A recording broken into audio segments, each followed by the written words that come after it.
Online দুনিয়ায় বিখ্যাত হওয়ার জন্য মানুষ কি না করছে, আজকে আমরা এরকমই একটা ভাইরাল কমেডি স্কেচ নিয়ে কথা বলবো, যেখানে দেখা যায় রাতারাতি তারকা হওয়ার জন্য একজন গুরু তার শিষ্যকে কিছু অদ্ভুত কৌশল শেখাচ্ছেন।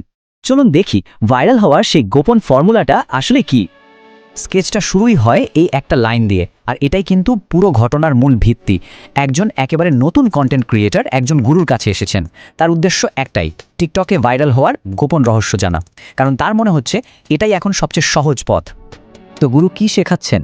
মজার ব্যাপার হলো প্রথম পাঠের সাথে কন্টেন্টের কোনো রকম সম্পর্কই নেই, পুরোটাই হলো বাহ্যিক রূপ বা চেহারা নিয়ে। তিনি শিষ্যকে ভাইরাল হওয়ার প্রথম ধাপ হিসেবে যা করতে বললেন তা বেশ অবাক করার মতোই। গুরু তাকে দেখেই সাথে সাথে হুকুম দিলেন, তোর গেট আপ চেঞ্জ কর।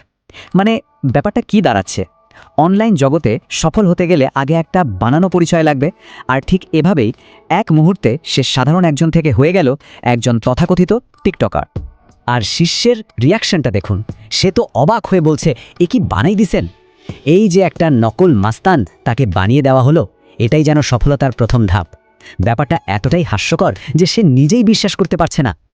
আচ্ছা, পার্সোনা তো বানানো হলো, কিন্তু এই নতুন পরিচয়ে এখন কি ধরনের কন্টেন্ট বানাতে হবে? চলুন এবার গুরুর দ্বিতীয় পার্টটা দেখে নেওয়া যাক। কন্টেন্টগুলো হবে ঠিক এই রকম: এলাকায় নিজের পাওয়ার দেখানো, সবাইকে হুমকি ধামকি দেওয়া, আর ঘোষণা করা যে এবার সে ফর ইউ পেজ কাঁপিয়ে দেবে। মানে পুরোটাই একটা নাটক, একটা পারফরমেন্স, শুধু অ্যাটেনশন পাওয়ার জন্য। আর এই পুরো পার্সোনার ভিত্তিটা কি? এই একটাই কথা, এলাকা কাঁপাইছি। মানে একটা বানানো বিশ্বাস তৈরি করা হচ্ছে যে তার নাকি বাস্তবেও অনেক প্রভাব আছে। এই বানানো বিশ্বাসটাই তার অনলাইন পরিচয়ের মূল চালিকা শক্তি। তো এলাকার ওই কাল্পনিক মাস্তানিকে এবার অনলাইন খ্যাতিতে পাল্টে ফেলার পালা। এখানেই তো আসল প্যারোডিটা, তাই না? কিভাবে অনলাইনে ক্লাউড বা প্রভাব তৈরি করা হয় তার চোখে আঙুল দিয়ে দেখিয়ে দেওয়া হচ্ছে। আচ্ছা, এবার আসা যাক সবচেয়ে অদ্ভুত আর শেষ পাঠে। গুরু এবার শেখাবেন অ্যাকশন কন্টেন্ট বানানো। আর সবচেয়ে মজার ব্যাপার হলো, এটা বানাতে নাকি তেমন কোনো চেষ্টাই লাগে না। অ্যাকশন ভিডিওর কথা শুনে শিষ্যের মাথায় তো একটা স্বাভাবিক প্রশ্নই আসে, তাই না? সে গুরুকে জিজ্ঞেস করে, অ্যাকশন ভিডিওর জন্য বন্দুক কই? এটা তো খুবই যৌক্তিক একটা প্রশ্ন। গুরুর উত্তরটা শুনুন, ব্যাটা টিকটকারের বন্দুক লাগে না, তাদের হাতি বন্দুক। এই একটা সংলাপেই পুরো জিনিসটা ধরা পড়ে যায়। মানে এটা এমন এক জগৎ যেখানে বাস্তবতার কোনো দামই নেই, সবটাই অভিনয়। আর তারপর তারা ফাইনালি সেই অ্যাকশন সিন শ্যুট করে। সংলাপটা দেখুন, নাম আমার মিস্টার খান, আমি গুলি কইরা কায়রা নিমো তোর জান।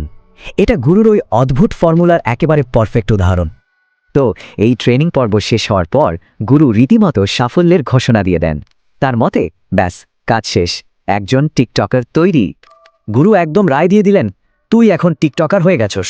মানে তার দেখানো এই অদ্ভুত পথগুলো পার করলেই নাকি এই টাইটেল পাওয়া যায়। এখানে মেধা বা সততার কোনো প্রশ্নই আসছে না। আর এভাবেই গুরুর আজব ফর্মুলা কাজে লাগিয়ে একজন নতুন টিকটকার তৈরি হয়ে গেল। পুরো ব্যাপারটা যেন একটা ফ্যাক্টরিতে প্রোডাক্ট বানানোর মতো, তাই না? কিন্তু এই স্কেচটা আমাদের একটা বড় প্রশ্নের সামনে দাঁড় করিয়ে দেয়।